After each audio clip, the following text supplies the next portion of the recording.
The second I pried open that dusty old box in the boathouse and unfolded the first of those yellowed letters addressed to my father from a man named Thomas, my stomach dropped like a stone.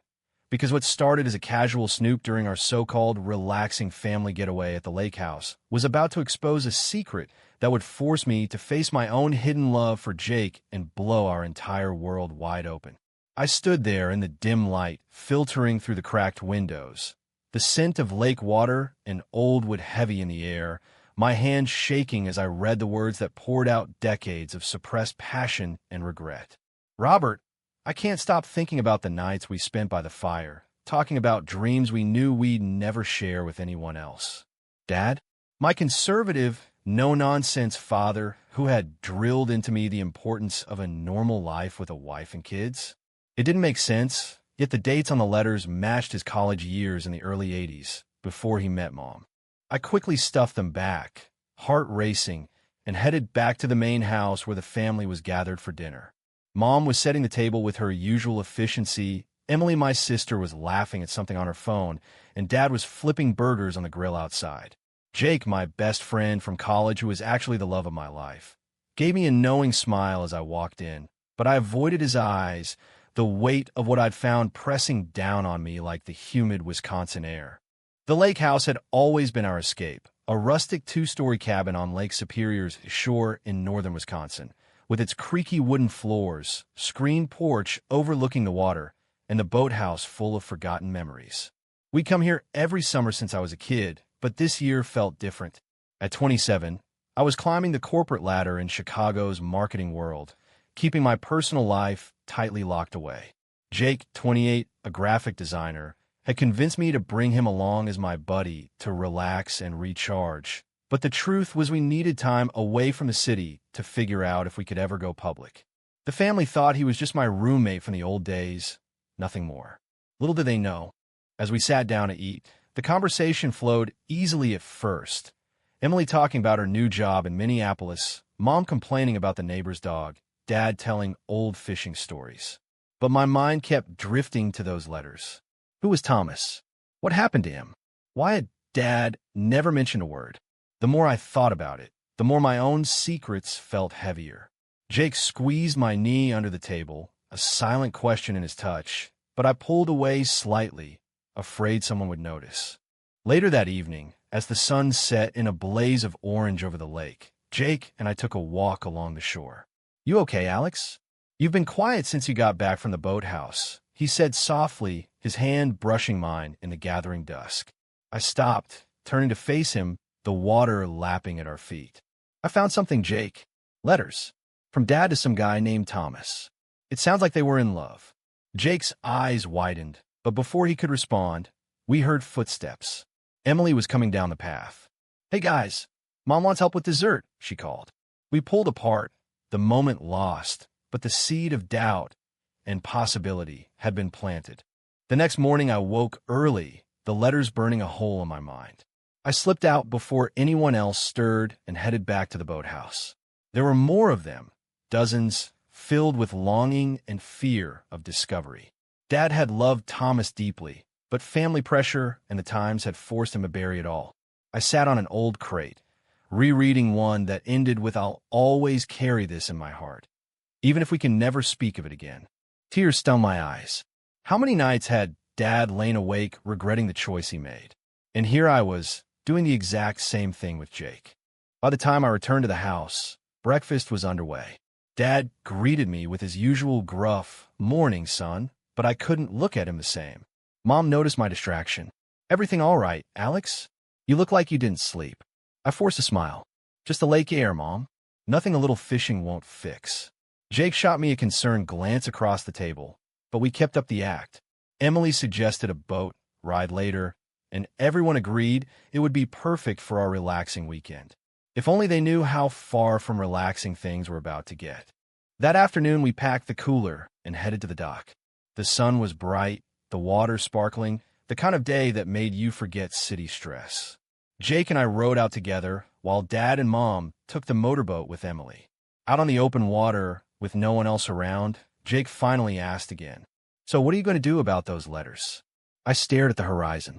"I don't know. Part of me wants to burn them and pretend I never saw them. The other part, I trailed off.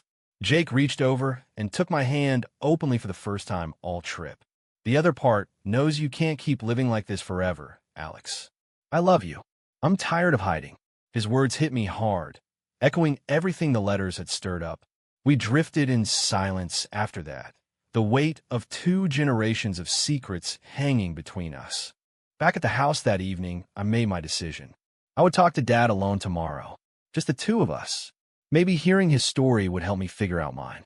As we all sat on the porch watching the stars come out, laughter filling the warm night air, I had no idea that one conversation would turn our peaceful lake house weekend into the most life-changing few days any of us had ever faced. The next morning, I waited until Mom and Emily headed into town for groceries before I approached Dad in the garage. He was tinkering with the old outboard motor, grease on his hands, the same focused expression he'd worn my whole life. "Got a minute?" I asked, my voice tighter than I intended. He wiped his hands on a rag and looked up. "Sure, son. What's on your mind?" I pulled the small bundle of letters from my jacket pocket and held them out. "I found these in the boathouse yesterday. They're yours." Dad's face went pale the moment he recognized the handwriting. He took them slowly, fingers trembling, and sank onto an old workbench. For a long minute, he just stared at the top envelope. "Thomas," he whispered, more to himself than to me.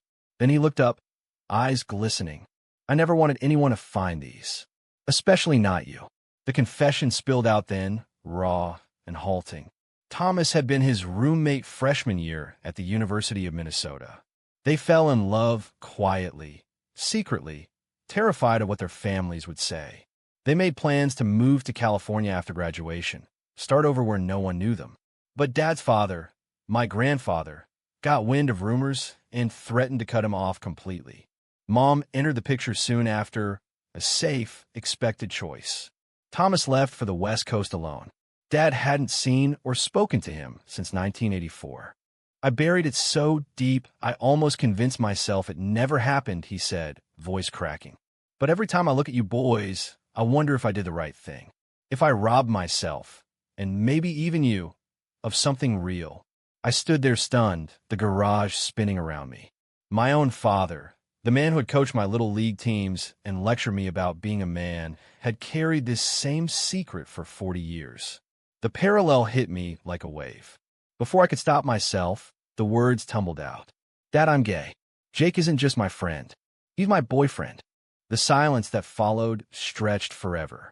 Dad stared at me, then at the letters, then back at me. Tears welled in his eyes. "Alex," he said finally, standing up and pulling me into a rough hug. "I'm so sorry. I'm sorry you felt you had to hide it the way I did." We stood there in the garage, 2 generations finally seeing each other clearly, until Mom's car pulled into the driveway. We wiped our faces quickly and agreed to talk more later. But secrets have a way of spreading. That afternoon, Emily cornered me on the dock. "I overheard you and Dad in the garage. Is it true? You and Jake?" Her voice was gentle, but I could see the shock. I nodded. She hugged me tight. "I love you, dummy. But Mom, she's not going to take this well. You know how she is about family image." Jake joined US, and for the first time the 3 of us sat together openly. He held my hand without hiding it. The relief was enormous, but the fear of what came next gnawed at me. Dinner that night was tense. Mom sensed something was off, but couldn't put her finger on it. Dad kept glancing at me, a silent promise in his eyes. Later, when everyone else had gone to bed, Dad and I sat on the porch with the letters between us. He told me stories I'd never heard. How Thomas had taught him to play guitar, how they planned a life that society wouldn't allow. "I chose safety over happiness," he said quietly. "Don't make my mistake, son." His words wrapped around my heart like a lifeline. For the first time in years, I felt seen. But peace never lasts long at the lake house. The next morning, Mom found one of the letters I'd accidentally left on the kitchen counter. Her scream echoed through the cabin. "Robert, what is this?" The confrontation exploded in the living room, voices rising, old wounds reopening. Emily tried to mediate. Jake stayed close to me, his steady presence the only thing keeping me grounded. Dad tried to explain, but Mom's hurt ran deep. "All these years I thought I knew you," she cried. The relaxing weekend we had planned was officially over. The argument spilled out onto the lawn like a storm breaking. Mom paced back and forth, clutching the letter, tears streaming down her face. You had a whole other life before me, and you never said a word. Dad stood helpless, shoulders slumped, the weight of 40 years crashing down at once. Emily kept trying to calm everyone, but her own confusion showed. Mom, Dad was scared. Times were different. I stayed silent at first, Jake's hand on my shoulder, the only anchor. Finally, I stepped forward. Mom, there's more. I'm gay too. Jake and I were together. The look on her face was pure devastation. Alex, no. Not you too. She turned and walked inside, slamming the screen door behind her. The silence that followed was heavier than any shouting. Dad rubbed his face. Give her time, son. She needs to process. But time was something we didn't have much of. The neighbors were already starting to notice the raised voices. Small-town Wisconsin doesn't miss much. Jake and I retreated to the guest room upstairs. He pulled me into his arms the moment the door closed. You did it. You came out. I'm so proud of you. His kiss was soft, full of relief and love, but I pulled back. What if she never accepts it? What if this ruins everything? He cupped my face. Then we built something new. Together. I'm not going anywhere. We spent the afternoon talking about the future we'd been too afraid to plan. Moving in together openly in Chicago, maybe even telling my work eventually. The letters had given me courage I didn't know I possessed. Downstairs, the tension simmered. Mom stayed in her room. Emily brought her tea and sat with her for hours. Dad paced the porch, rereading his old letters, tears falling freely now that the dam had broken. When evening came, Emily convinced us all to eat together on the porch. The meal was quiet at first, forks scraping plates, until Mom finally spoke. I'm not angry that you love someone else, Robert. I'm angry that you never trusted me enough to tell me. Dad reached for her hand. I was ashamed. I thought if I buried it deep enough, it would disappear. I was wrong. She looked at me next. And you, Alex. I love you, but this is a lot to take in at once. I nodded, throat tight. Jake squeezed my knee under the table again, this time openly. Small steps. That night, after everyone else went to bed, Jake and I slipped down to the dock. The stars were brilliant over the lake. He wrapped his arms around me from behind. Whatever happens tomorrow, we face it together. I leaned back into him, the water lapping softly, and for the first time in my life, I felt completely at peace with who I was. But the next day brought new complications. A neighbor stopped by to borrow tools and overheard Mom and Dad arguing again. By afternoon, whispers were spreading through the small lakeside community. Emily got a concerned text from an old high school friend, asking if everything was okay at the Hayes cabin. The pressure mounted. Dad suggested we all take a long hike to clear our heads, but Mom refused. I need space, she said, voice flat. The misunderstanding grew when she saw Jake and me holding hands on the porch later. She didn't say anything, but the hurt in her eyes cut deep. That evening, Emily pulled me aside. She's scared, Alex. Scared of what people will say. Scared of losing the family she thought she had. I understood, but the ache was real. Jake and I talked late into the night about whether we should leave early to give everyone breathing room. No, he said firmly. Running won't fix this. Your dad faced his truth after 40 years. We can face ours now. His faith in us gave me strength. The lake house, once a place of simple summer joy, had become the battlefield where 2 generations fought for honesty and love. Sunday morning dawned gray and heavy, matching the mood inside the cabin. Mom finally emerged from her room, eyes red but determined. We're not leaving this place until we talk this through as a family, she announced. We gathered in the living room. The letters spread on the coffee table like evidence in a trial. Dad spoke first, voice steady for the first time since the revelation. I love Thomas. Deeply. But I chose the life I thought I was supposed to want. I won't let Alex make the same mistake. Mom listened, really listened, twisting her wedding ring as tears fell. I just wanted a normal family, she whispered. Emily reached over and took her hand. Normal is overrated, Mom. Love is what matters. I took a deep breath and told my story, how I'd known since high school, but dated girls to fit in, how meeting Jake in college had changed everything, how fear of disappointing Dad had kept me silent for years. Jake spoke too, calm and respectful, sharing how he'd waited patiently for me to be ready. When I finished, the room was quiet except for the distant call of loons on the lake. Mom stood up slowly, walked over to me, and pulled me into a hug that lasted forever. "I love you, Alex. Both of you," she added, glancing at Jake. "It's going to take time, but I'm trying." Dad wiped his eyes and clapped Jake on the shoulder. "Welcome to the family, son. For real this time." The relief was so overwhelming I had to step outside for air. Jake followed. On the dock, we stood in the same spot where everything had started, the sun finally breaking through the clouds. He turned me to face him. "You're free now." We kissed openly, no fear of windows or footsteps, the kind of kiss that felt like coming home. Emily joined us later, grinning. "You two are disgustingly cute." For the first time, the weekend felt like the relaxing trip we'd planned. Laughter returned, stories flowed, old wounds slowly knitting together. But small-town life doesn't let go easily. That afternoon, a group of neighbors invited us to their annual barbecue. Dad suggested we go as a show of unity. Mom hesitated but agreed. At the gathering, the whispers were impossible to ignore. Someone asked Dad outright about the commotion at our place. He stood tall and said simply, "My son is in love.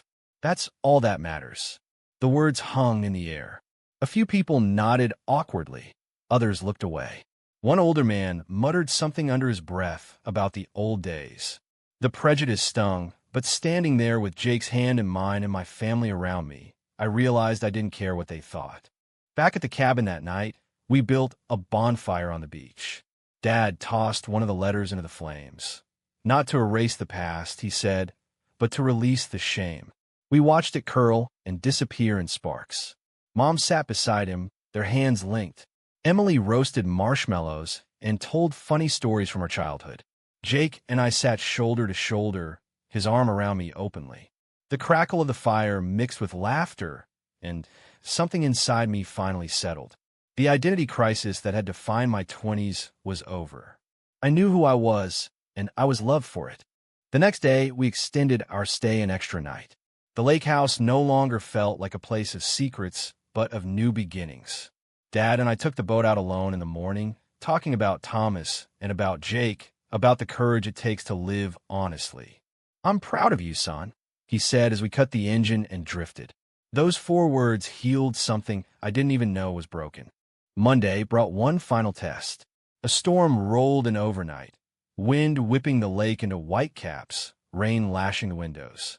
We were stuck inside together, no escape. The forced closeness stirred up the last remnants of tension. Mom still flinched when Jake and I touched casually. Emily tried to lighten the mood with board games, but the conversation kept circling back to the future. "What about your job, Alex?" Mom asked quietly. Chicago isn't exactly small-town tolerant. I admitted I'd been thinking about coming out at work too, even if it meant risking the promotion I'd been chasing. Jake supported me completely. "We'll figure it out together." Dad surprised everyone by suggesting we invite Thomas for a visit someday. He's still alive. Lives in Seattle now. I looked him up years ago, but never had the guts. Mom's eyes widened, but after a long pause, she nodded. "If it helps you heal, Robert, then maybe." The sacrifice was real. Dad was willing to reopen old wounds for closure, and Mom was willing to support him. Watching them, I understood love wasn't about perfection. It was about choosing each other every single day, even when it hurt. The misunderstanding peaked when Emily accidentally sent a group text meant for her boyfriend that included a photo of Jake and me kissing by the fire. The message went to our entire extended family. Phones started buzzing. Aunt Karen called Mom in a panic. "Is this some kind of joke?" The betrayal of privacy stung, but it also forced the conversation wider. Dad took the phone and calmly explained everything. By the end of the call, Aunt Karen was crying happy tears. "Tell Alex I love him." Small miracles. That evening, the storm cleared. We walked down to the dock under clearing skies. Jake pulled me aside. "I know this trip hasn't been easy, but I've never been prouder to be with you." He dropped to one knee right there on the weather planks. Alex, when we get back to Chicago, will you officially move in with me? No more hiding, no more best friend stories. I laughed through tears and said yes. The family cheered from the porch, Emily whooping loudest.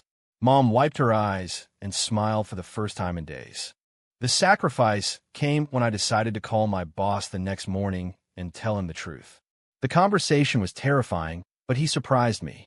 We value you, Alex. Your personal life is your business. The relief was immense. Dad clapped me on the back. See, times have changed. Mom hugged Jake properly for the first time. Take care, my boy. The family secret that had nearly torn us apart had instead forged us stronger. Our last morning at the lake house dawned bright and clear, the water calm as glass. We packed slowly, reluctant to leave the place that had changed us all. Dad and I returned the letters to the boathouse. Not hidden this time, but placed in a small wooden box on the shelf with a note, for whoever needs them next. Mom watched from a doorway, then slipped her arm through Dad's. Ready to go home? He kissed her forehead. As long as we go together. Emily hugged me tight before climbing into the car. Don't be a stranger in Chicago, okay? And bring Jake for Thanksgiving. I promised. Jake loaded the last bag and turned to me with that crooked smile I'd fallen in love with years ago. Ready for our real life to start. I took his hand openly. More than ready. The drive back to Chicago was filled with stories, old ones and new ones. Dad talked about Thomas again, lighter this time. Mom asked Jake about his family, genuinely interested. The prejudice we'd faced at the barbecue felt distant now, a reminder rather than a roadblock. I realized the internal crisis I'd carried for so long had been replaced by quiet strength. I was no longer the son hiding in shadows. I was a man living his truth, supported by the family I'd been afraid to lose. Weeks later, we received a card from Thomas himself. Dad had finally reached out. The note was simple. I'm glad you found peace, Robert, and I'm happy for your son. Dad read it aloud at Sunday dinner in Chicago, voice thick with emotion. Mom squeezed his hand. We all found peace. Jake and I sat side by side, our hands linked on the table without hesitation. The lake house trip that began with a shocking discovery had ended with the greatest gift: authenticity. Looking back, I see how one family secret can either destroy or redeem. Ours did both in the end. The relationships we rebuilt, father and son, husband and wife, boyfriend and partner, were deeper because we'd fought for them. The societal pressure and internal doubts that once paralyzed me now felt like distant memories. I had grown up in those few days by the lake, learning that love, in all its forms, is worth every risk. True or false?